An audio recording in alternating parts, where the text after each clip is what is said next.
விசேஷமா ஒண்ணு தயார் பண்ணி இத நம்ம அங்க ரசூலுல்லாஹ் போய் கொடுத்துட்டு வாப்பா அப்படின்னு என்ன செய்யறாங்க, ஊழியத்தை கொடுத்து அனுப்புறாங்க.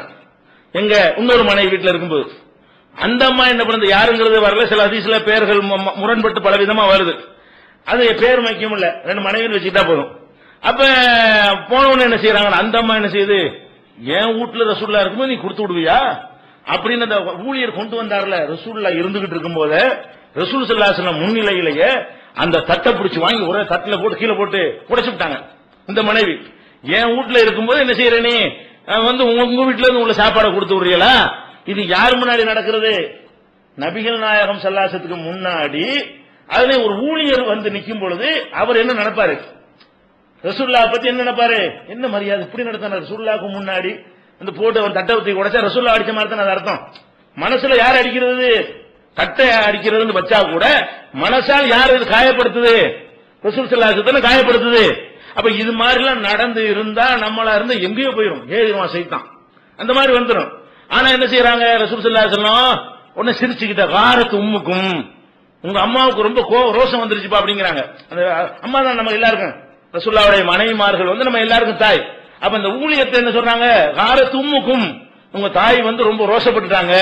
சிம்பிளா எடுத்துக்கொண்டு அதுல என்ன பண்றாங்க, வீட்டுல போய் அந்த வீட்டுல ஒரு தட்டு இருக்கும்ல, அதை எடுத்துட்டு இந்த இதை கொண்டு கொடுத்துரு, உடைச்சதுக்கு நியாயம் வழங்கிட்டாங்க.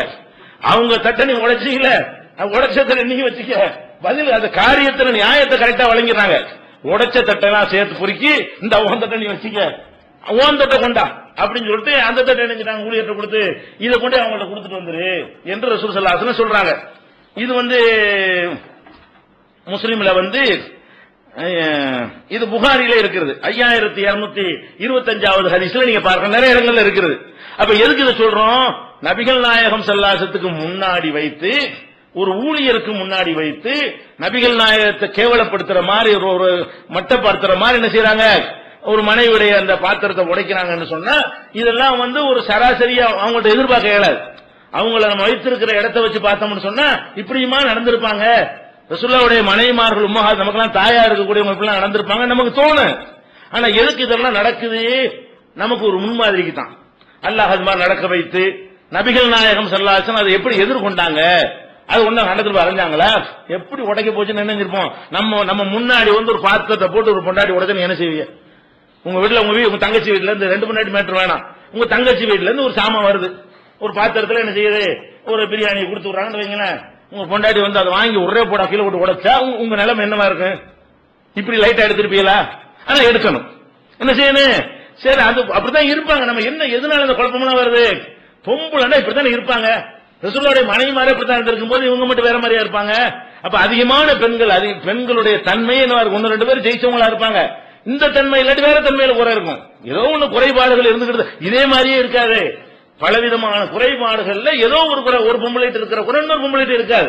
அப்ப இந்த குடும்ப வாழ்க்கையை நல்லா நிர்வாகம் பண்றது என்று சொன்னால் இப்படித்தான் நிர்வாகம் பண்ணணும். எப்படி நிர்வாகம் பண்ணணும், அவங்களுடைய சின்ன சின்ன தவறுகளை, பெண்கள்ங்கிற அந்த சுபாவத்தினால் என்னென்ன தவறுகளை நம்ம காண்கிறோமோ அதை ரொம்ப லைட்டா எடுத்துக்கொண்டு அது ஒரு பிரச்சனை ஆக்காம சாதாரணமா எடுத்துக்கொண்டு மன்னித்து விட்டு இதை செய்யணும் போய்கிட்டு இருந்தா. அதான் சொன்னாங்க, உடைச்சிடாதேன்டாங்க. இதான் மேட்ரு வழங்குதா, சொன்னபடி நடக்கிறாங்க. நமக்கு அறிவுரை சொல்லிட்டு அவங்க நடக்காம இல்ல, அவங்க வளைஞ்ச எலும்பு நீ நிமித்த பார்க்க முடியாது, உடைச்சிட்டாங்கன்னா அப்படிதான் செய்வாங்க, அதான் தன்மை. அது போல நிமித்த போனா என்ன உடைஞ்சு போயிடும், நீ உன் வீட்டுக்கு நான் என் வீட்டுக்கு போறேன் ஆயிரும். அதை நான் விரும்பல, ரசூல் ஸல்லல்லாஹு அலைஹி வஸல்லம் அது விரும்பல.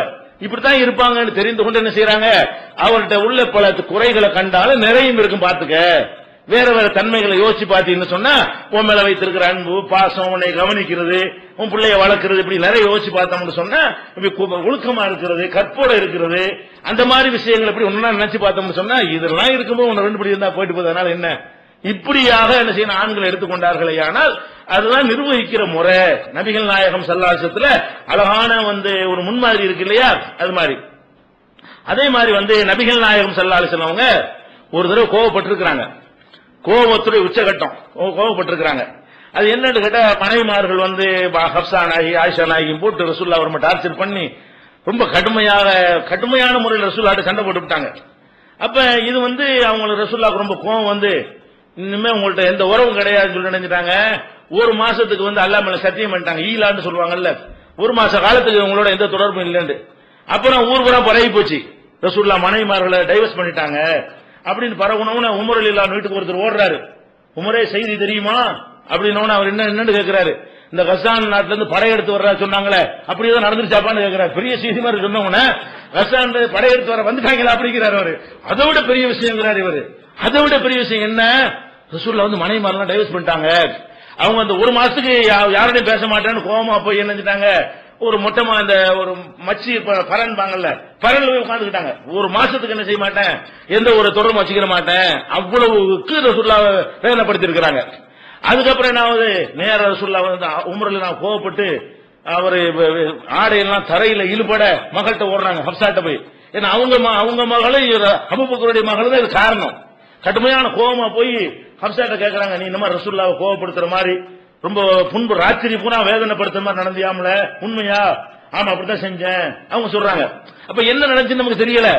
ஆனா என்ன தெரிஞ்சிருக்கு, ராத்திரி முழுசும் போட்டு ரசூலுல்லாஹ் வந்து கஞ்சி காய்ச்சிருக்காங்க. என்ன பேசினாங்கன்னு தெரியல. ரசூலுல்லாஹ் வந்து பொறுமைக்கு சிகரம், பொறுமை கடலு. ஆனால் அவங்களுக்கு தாங்க முடியாத அளவுக்கு இவங்க ரெண்டு பேரும் பண்ண விஷயம் வந்து ரொம்ப கடுமையா இருந்திருக்கு. அப்ப உமர் அறிவுரை சொல்லுவாங்க, ஹப்ஸா உனக்கு தேவையில்லாத வேலை, நீ இந்த மாதிரிலாம் பண்ணாத, உனக்கு தேவைன்னு சொன்னா தரப்பா நான் என்கிட்ட கேள் நான் தர்றேன், நீ வந்து அனுசரிச்சு தான் போகணும் எவ்வளவோ அறிவுரை எல்லாம் சொல்லிட்டு அப்ப ரசூலுல்லாஹ்ட்ட வந்து என்ன செய்யறாங்க, போய் பேசினா டைவர்ஸ் எல்லாம் பண்ணல. கோவத்துல ஈலான்னு சொல்லி ஒரு மாசத்துக்கு சேர மாட்டேன்னு என்ன செய்யறது, அல்லாமல சத்தியம் பண்ணிடுறது.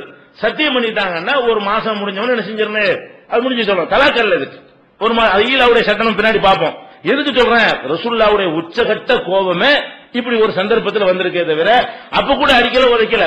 ஒரு மாசத்துக்கு நான் பேச மாட்டேன், ஒரு மாசத்துக்கு உங்களோட எந்த உரம் வச்சுக்கிற மாட்டேன், ஒரு மாசம் ஒதுங்கி இருந்து கொண்டார்கள். அவங்க புரியட்டுமே, ஓவரா டார்ச்சர் பண்ணக்கூடாது ஒரு அளவுக்கு ஏத்துக்கிட்டாங்க.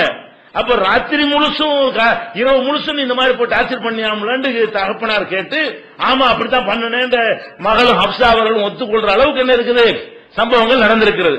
அப்ப இதெல்லாம் வந்து இது புகாரியில 4000 நம்பர் விட்டுட்டேன். இதுவும் புகாரில் இடம்பெற்றிருக்கிறது. ஆதாரபூர்வமான ஹதீஸ் இல்லையா? இதை வைத்து நம்ம என்ன விளங்குறோம், நபிகள் நாயகம் ஸல்லல்லாஹு அலைஹி வஸல்லம் மனைவிமார்களே பெண்கள்ங்கிற முறையில் அந்த தன்மையில் இருந்து விடுபட்டவர்களாக இருக்கவில்லை. பெண்களாகத்தான் எல்லா நேரத்திலையும். இது வந்து புகாரில் 4913வது ஹதீஸ்ல இடம்பெற்றிருக்கிறது. அதே மாதிரி வந்து பல சந்தர்ப்பங்கள் ஒரு கூட்டத்தார் வர்றாங்க, யூதர்கள் வந்து என்ன செய்யறாங்க, ரசூலுல்லாஹ்ட்ட வந்து சலாம் சொல்றாங்க. சலாம் சொல்லும் என்ன பண்றாங்கன்னா அஸ்ஸலாமு அலைக்கும்ங்கறாங்க. அஸ்ஸலாமு அலைக்கும்னு சொல்லாம என்ன சொல்றான், அஸ்ஸலாமு அலைக்கும். சாமுன்னா சலாம்னா சாந்தி, சாமுண்டா நாசம். அஸ்ஸலாமு அலைக்கும்னா உங்கள் மீது சலாம் உண்டாகட்டுமாக சாந்தி உண்டாகட்டுமாக அர்த்தம். அந்த லாம விட்டுவிட்டு அஸ்ஸலாமு அலைக்கும்னு சொன்னா அதுக்கு என்ன அர்த்தமாயிரும், நாசம் உண்டாகட்டுமாக அர்த்தமாயிரும். ஒருத்தங்க வேணும்னு வந்து சலாம் சொல்ற மாதிரி அந்த டைப்ல தெரியும், பார்த்தா வேகத்தை சாவங்கிறது. இவன் என்ன சொல்றான்னு விளங்காது, பார்த்தா அசலாம் சொல்ற மாதிரியும் தெரியும், சாம் சொல்ற மாதிரியும் தெரியும். அப்ப இந்த மாதிரி சொல்றாங்க. ஆயிஷா நாய்க்கு கரெக்டா விளங்கிருச்சு, அஸ்ஸலாமு அலைக்கும்னு சொல்லல, ரசூலுல்லாஹ் முன்னாடியே வந்து அஸ்ஸலாமு அலைக்கும் சொல்ற மாதிரி என்ன சொல்றான், அந்த லாவை விட்டுவிட்டு அஸ்ஸலாமு அலைக்கும்ங்கறான். ஆயிஷா நாய்க்கு பயங்கரமா கணவர் இருக்காரு, அதெல்லாம் பார்க்கவே இல்லை. இந்த மாதிரி நாசமா போகணும்னு சொன்னா கோவம் வருமா இல்லையா? அப்ப சரியான கோவம் வந்து அலைக்கும் சாமு இல்ல, ஆனா உனக்கு வந்து நாசம் உண்டாகட்டும்டா, உனக்கு சாபம் உண்டாகட்டும், உனக்கு கேடு உண்டாகட்டும் சகட்டு மாதிரி பிடிச்சி அவங்க திட்ட ஆரம்பிச்சிடுறாங்க. இப்ப கணவருக்கு முன்னாடி வைத்துக் கொண்டு ஒருவருக்கு பதிலடி கொடுக்கறாங்க. இதெல்லாம் நம்ம தப்பு. நான் இருக்கும் நீ ஏன் பேசுன, நம்மளுக்கு என்ன செய்வான், ஒரு குடும்ப விஷயத்தை பேசிட்டு இருக்கும் போது மனைவி கருத்து சொன்னாட்டு வைங்க, இவனுக்கு பயங்கரமா வரும். நீ எப்படி நான் சொல்லிட்டு நீ என்ன கருத்து சொல்றது, நீ பேசாம வாய முடிக்கிட்டு, ஆம்பளை பேசும்போது பொம்பளைக்கு என்ன வேலை, இதெல்லாம் இருக்கா குடும்பத்துல? ஏன் ஆம்பளை பேசும்போது பொம்பளை பேசினா என்ன தப்பு? பேசுற விஷயம் சரியானு பார்க்கணுமே தவிர பேசவே கூடாதுன்னு சொல்ல முடியுமா? அப்ப ரசூல் ஸல்லல்லாஹு அலைஹி வஸல்லம் என்ன சொல்றாங்க, ஆயிஷாவே நீ வந்து பேசின பதிலடி கரெக்ட் தான், ஆனாலும் நம்ம மென்மையா தான் பேசணும், கொஞ்சம் நுணுக்க ஹிக்மத்தா பேசணும். அவன் அஸ்ஸலாமு அலைக்கும் டெக்னிக்கா தானே சொல்றான், டைரக்டா சொல்லல. இல்ல நம்மளும் என்ன செய்யணும், அலைக்கும் உனக்கும் ஆகட்டும்னு சொல்லிட்டா அது நல்லா இருந்திருக்கு. நீ போட்டு உடச்சி பேசிருக்க கூடாது, அது பேசின முறைக்கு பதில் சொல்லவே கூடாதுன்னு சொல்லல. எப்படி சொல்றாங்க, நான் தான் அழைக்கும் அழகா சொல்லிவிட்டானே, நீயும் அழைக்கும் சாமு லானத்து இப்படி எல்லாம் போட்டீங்க வெளிப்படையா நீ சொன்ன, அவன் எப்படி மூடல அடிக்கிறான் அப்படிதான் நம்ம அடிக்கணும் அப்படின்னு சொல்லி ரசூல் ஸல்லல்லாஹு அலைஹி வஸல்லம் அவர்கள் அங்க ஒரு அறிவுரை சொன்ன விஷயத்தை நம்ம பார்க்கிறோம். இது புகாரில 6024வது ஹதீஸ்ல இருக்கிறது. அதே மாதிரி வந்து ரசூல் ஸல்லல்லாஹு அலைஹி வஸல்லம் அவங்கள்ட்ட இருந்த ஆயிஷா இரவு நேரத்தில் ரசூலுல்லாஹ் வெளியே போயிட்டாங்க. அந்த இரவு வந்து ஆயிஷா நாயகி வீட்டுல தங்கக்கூடிய ஒரு நாள். தங்கக்கூடியவர்களை வெளியே போனவன என்ன ஆச்சு, உங்களுக்கு வேற மாதிரி வருது. வேற மனைவி வீட்டு போயிருப்பாங்களோ, இப்ப இங்க இருந்துட்டு திடீர்னு ராத்திரியில காண போனவன வேற மனைவி வீட்டு ரசூலுல்லாஹ் போயிட்டாங்களோன்னு என்ன செய்யுது அப்படிங்கிற மாதிரி ஒரு ஃபீலிங் உங்களுக்கு வருது. வந்தவன ரசூல் ஸல்லல்லாஹு அலைஹி வஸல்லம் போயிட்டு திரும்பி வர்றாங்களா, மூஞ்சி தூக்கி வச்சுக்கிட்டாங்க. உங்களுக்கே உள்ள தன்மை இருக்கும்ல, பேசாம அப்படி இருக்கிறது. அப்ப ரசூல் ஸல்லல்லாஹு கண்டுக்கிட்டாங்க, என்னமோ ஒரு மேட்டர் நடந்திருக்கு, என்ன விஷயம் அப்படிங்கிறாங்க. என்ன விஷயம், என்ன ரோசப்பட்டியா, ஒரு வேற மாதிரி பண்ணிட்டியாண்டு. ஆமா, நீங்க வந்து என்னை விட்டு போனீங்கன்னா எனக்கு ரோசம் வரத்தான் செய்யும் அப்படிங்கிறாங்க. அப்ப ரசூல் ஸல்லல்லாஹு கேக்குறாங்க, கஜ்ஜா சைத்தானுக்கி, உன்ட்டு சைத்தான் வந்துட்டானா, என்ன செய்யறாங்க, ஒரு வேலைக்கு வெளியே போனா உடனே அங்கதான் போன நினைச்சுக்கிறதா, உன்ட்ட சைத்தான் வந்துட்டானான்ற உடனே அவங்க என்ன கேட்கறாங்க, மை சைத்தானும், சைத்தான் என்கிட்டயுமா சைத்தான் இருக்கிறான். அப்ப ரசூலுல்லாஹ் சொல்றாங்க, ஆமா உன்னோட இருக்கிறான், ஒவ்வொரு மனுஷனோட இருக்கிறான்.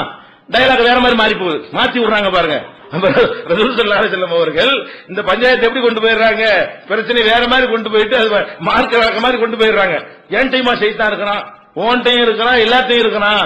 அப்ப உங்க டைமா இருக்கிறான், ஆமா என் டைம் தான் இருக்கிறான் சைத்தான், ஆனா எனக்கு அவன் கட்டுப்பட்டுருவான். சைத்தான் என்கிட்ட தான் இருக்கிறான். உலாக்கின்ன ரப்பி ஆனனி அலைஹி ஹத்தா அஸ்லம, அவன் எனக்கு கட்டுப்படுற அளவுக்கு அல்லாஹ் வந்து அவன் விஷயத்தில் எனக்கு உதவி செய்து விட்டான். என்கிட்ட உள்ள சைத்தான் வந்து என்னை ஒன்று பண்ணிட இயலாது. ஆனா உங்ககிட்ட உள்ள சைத்தான் என்ன செய்வான், அந்த மாதிரி சும்மா வெளியே போனா கூட சந்தேகத்தை உண்டாக்குவான். அப்ப இந்த பொம்பளைகளுக்கு வந்து இந்த சந்தேகம் வந்து ரொம்ப அதிகமா இருக்கும். சாதாரண ஒரு விஷயத்துக்கு என்ன செய்வாங்க, ஒரு 100 ரூபாய் பாக்கெட்ல வச்சிருந்தீங்க, அதை காணாண்டவன இந்த 100 ரூபாய் இருந்துச்சு எங்க அப்படிம்பாங்க. பாக்கெட்ல 100 ரூபாய் வச்சிருந்திருப்பீங்க, சட்டையை போட்டிருப்பீங்களா, சாயந்தரம் சட்டை போய் மாட்டும்போது 100 ரூபாய் இருக்காது. ஒண்ணு என்ன செய்வாங்க, காலையில இருந்துச்சு 100 ரூபாய், அது எங்க இப்ப எங்க எதாவது கொடுத்திருப்பான், அதெல்லாம் நம்ப மாட்டாங்க. எதா இருந்தாலும் சந்தேகம், சின்ன சின்ன அற்பமான விஷயங்களுக்கு என்ன செய்யறது, சந்தேகப்படக்கூடிய தன்மைங்கிறது பெண்கள்கிட்ட உண்டு.